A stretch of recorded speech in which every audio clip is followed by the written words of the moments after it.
আজ তোমাদের দেখাতে চলেছি মটন চর্বি দিয়ে কাবলি ছোলার ঘুগনি। ভিডিওটা স্কিপ না করে শেষ পর্যন্ত দেখার অনুরোধ রইল। তো রেসিপিটা বানানোর জন্য প্রথমে কাবলি ছোলাগুলো হালকা হালকা সিদ্ধ করে নিয়েছি। এর সাথে নিয়ে নিয়েছি এলাচ, লবঙ্গ, দারচিনি এবং তার সঙ্গে পেঁয়াজ কুচি, আর নিয়ে নিয়েছি মটন চর্বি এবং তার সঙ্গে আদা রসুন বেটে নিয়েছি আমরা, আর নিয়ে নিয়েছি তেজপাতা। তেজপাতাটা বলা হয়নি। তো এবার প্রথমে আমরা কড়াটা গরম করে নিয়ে তার মধ্যে অ্যাড করে দিয়েছি তেল। তো বেশি তেল দেওয়ার প্রয়োজন নেই, কারণ এই যে মটনের চর্বি ও থেকে অনেক তেল বেরোয়, তো তার জন্য বেশি তেল দেওয়ার প্রয়োজন হয় না। দেখতেই পাচ্ছ অল্প করে তেল দিয়েছি, খুব একটা বেশি তেল দিইনি। তো খুব কম উপকরণ দিয়ে তোমাদেরকে আমি আজকে খুব সুন্দর একটা রেসিপি শেখাবো, দেখতে থাকো লাস্ট পর্যন্ত। তো বন্ধুরা, আমি রান্নাটা কন্টিনিউ করি, আর তারই মধ্যে তোমরা সাবস্ক্রাইব করে আমার চ্যানেলটা বেল আইকনে ক্লিক করে দাও, তাহলে খুব কম উপকরণ দিয়ে নিত্য নতুন রান্নার রেসিপি আমি তোমাদের সঙ্গে শেয়ার করতে পারবো। তো বন্ধুরা, তেলটা গরম হয়ে গেলে এর মধ্যে অ্যাড করে দেবো তেজপাতা, এলাচ, লবঙ্গ এবং দারচিনি। তিনটে অ্যাড করে দিয়েছি এবং এটাকে ভালো করে নাড়াচাড়া করে ভেজে নিতে হবে। তো এগুলো সুন্দর করে ভাজা হয়ে যাওয়ার পর এর মধ্যে অ্যাড করে দিতে হবে মটন চর্বিগুলো। দেখতে পাচ্ছ ভালো করে ভাজা ভাজা হয়ে গেছে। তো এর মধ্যে আমি অ্যাড করে দিলাম মটন চর্বি। চর্বিগুলো তেলের মধ্যে দিয়ে নাড়াচাড়া করলে অটোমেটিকলি ও থেকে অনেক বেশি তেল বেরিয়ে যাবে। এটা কিন্তু আমরা কম বেশি সবাই জেনে থাকি। তো দেখতেই পাচ্ছ তেলে দিয়ে বেশ কিছুক্ষণ নাড়ানাড়ি করলে কিন্তু দেখতে পাবে ভালো করে যে কতটা পরিমাণ তেল এর থেকে বেরোবে।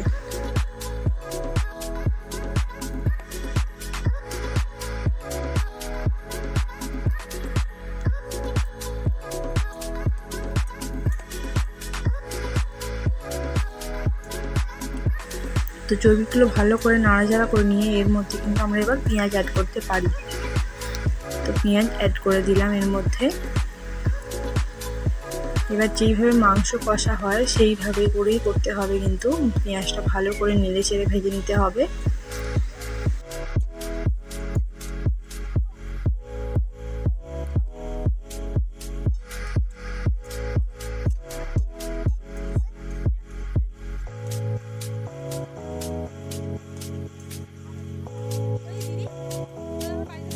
এরপর পেঁয়াজটা অনেকটা ভাজা ভাজা হয়ে গেলে মাঝখানটা ফাঁকা করে এইভাবে একটু তেল বেরিয়ে যাবে, তেলটা আর কি দেখা যাবে। এর মধ্যে এবার দিয়ে দিতে হবে রসুন।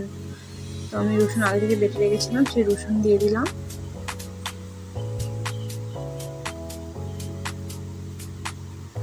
তো রসুনটা দিয়ে ভালো করে মাঝখানে ভেজে নিতে হবে। সবটার সঙ্গে কিন্তু পাইল করলে হবে না, ওইটাকে মাঝখানে রেখে সব পেঁয়াজটাও ভাজা হবে, অপরদিকে কিন্তু রসুনটাও ভাজা হবে। রসুনটা ভালো করে ভেজে নিতে হবে, কারণ না হলে কিন্তু রসুনের কাঁচা গন্ধ থেকে যেতে পারে। এরপরে আমরা দিয়ে দেব টমেটো। টমেটো দিয়ে দিয়েছি। টমেটোগুলো ভালো করে গেলে গেলে দিতে হবে।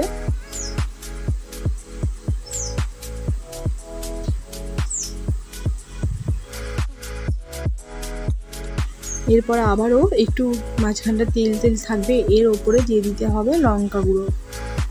দেখতে পাচ্ছ মাঝখানে কিন্তু তেল দেখা যাচ্ছে, এর উপরে কিন্তু লঙ্কা গুঁড়ো দিয়েছি, তাহলে কিন্তু সুন্দর একটা কালার আসছে তরকারিতে। দেখতে পাচ্ছ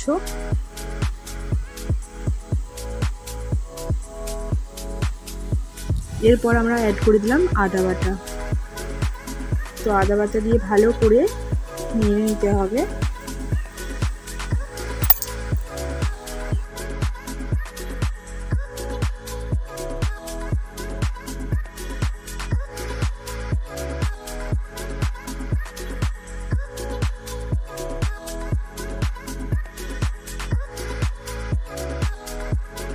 এরপর আমরা অ্যাড করে দেব হলুদ গুঁড়ো।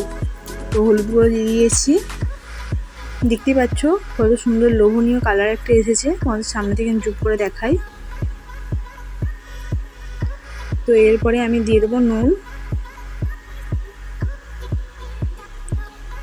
তারপরে দিয়ে দেব প্রয়োজন মতো চিনি।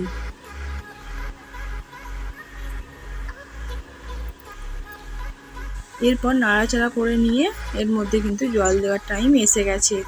তো ভালো করে এরকম নেড়ে নিয়ে দেখেছো অনেক কিন্তু চর্বি থেকে তেল বেরিয়েছে, তোমাদের আগেই বলেছিলাম। তো দেখো এর মধ্যে আমি অ্যাড করে দিলাম জল।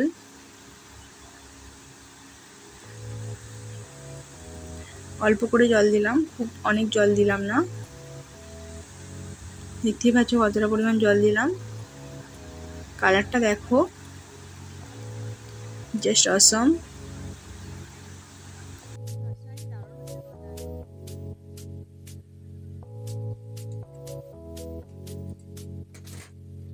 এরপর মশলাটাকে ধৈর্য সহকারে বেশ কিছুক্ষণ কষতে হবে।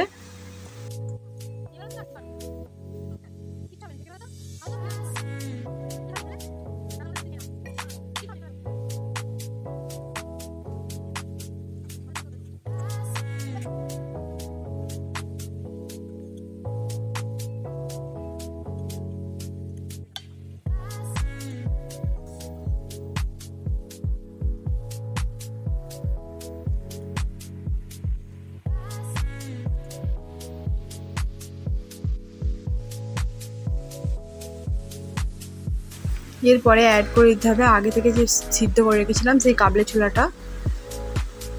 দেখতে পাচ্ছ কাবলি ছোলাটা কিন্তু এর মধ্যে দিয়ে দিয়েছি।